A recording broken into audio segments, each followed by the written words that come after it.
Hello, I'm Shobha Day and I'm on a power trip with an impossibly good-looking man. Someone who's frequently referred to as the patron saint of cricket in Pakistan. It's my proud privilege to introduce Imran Khan. Welcome, Imran. Thank you. We are meeting after 10 years. Much has changed in your life. It's been quite a decade. What would you say was the single biggest moment that has defined this decade for you? Well, you haven't changed. Thank you. But in this decade, a lot has changed for me. For a start, I was married. You know, for someone who was a bachelor for most of his adult life, marriage was a unique experience for me.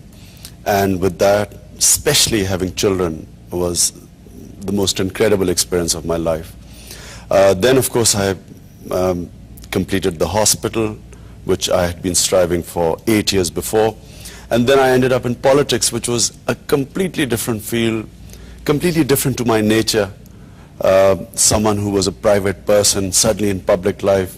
And then anti-establishment politics, being in opposition in a country where opposition normally is not tolerated.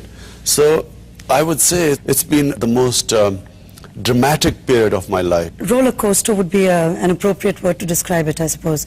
Now, I don't know too much about cricket, and I have no shame in admitting as much, but I know enough about you.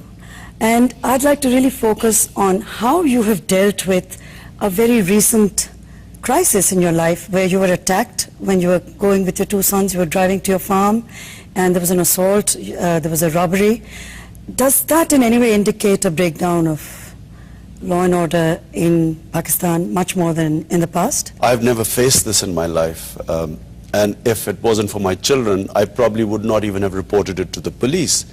But because my children were sitting there with their friends, and you know, the trauma of them watching a man holding a gun on the driver's head and then pointing it at me, I think that's why I felt I had to report it.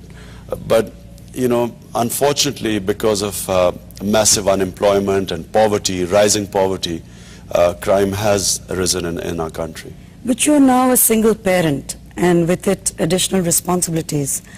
What would you say your primary duty is now to your two sons? Let me first say that I have, you know, the Almighty blessed with me a lot of success, happiness, contentment, but nothing has come close to having children. And you know, I was at that age in my life where I was a hands-on father. Because, you know, a lot of the cricketers who I played with, who were married when I was single, they did not have time for their children. But I gave my children complete time, and I watched every stage of them growing up. It must be particularly wrenching for you in that case that their time is divided between their home in London and with you in Islamabad and then Lahore and so on. So they've got three homes, really, three families. You know, it was a period of great sadness, you know, when we realized that when my wife could not live in Pakistan, we basically knew that you know, the marriage depended on her living in Pakistan, because there was never any question of me moving to England. And that's how when we married, that was the arrangement. When she could not live there, basically our marriage was over. But we still tried for a year and a half for the sake of our children to somehow find some sort of a compromise. But you know, it's not possible to have a marriage where you're living in two different continents. So therefore, you know, I already went through that very painful phase where I was no longer living with my children, but actually going over to England to see them. I actually find it a much better arrangement now, where all their holidays they spend with me, and the rest of the time they're with their mother.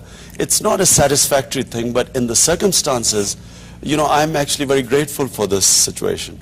You were not really that young when you married, but your wife certainly was. She was just 21. And it must have been a very tough decision for you at that time, as it was for her. What do you